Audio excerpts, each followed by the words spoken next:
បាទសួស្តីបងប្អូននេះគឺជាក្បាល control Pastor Bank brand Galaxy ហើយសម្រាប់ការភ្ជាប់ខ្សែរបស់វាខាងលើ file A ហើយនឹងលេខរៀងទី1ដល់លេខ6នេះយើងប្រើ6 step ប៉ុន្តែវាអាចប្រើដល់12 step ហើយខាងក្រោមនេះយើងចូល power file B ហើយនិង file C តើតោះមួយ file C យើងប៉ងមកខាងនេះប៉ងមកផ្នែកខាងក្រោយបាទប្រូក្រាមពោលនេះយើងប្រើ380អញ្ចឹងយើងខាងលើនេះ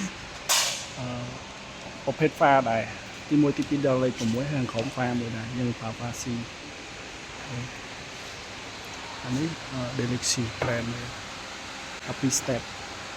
ហើយយើងប្រើតែ6 step ពោលសញ្ញាយើងប្រើតែ6គ្រាប់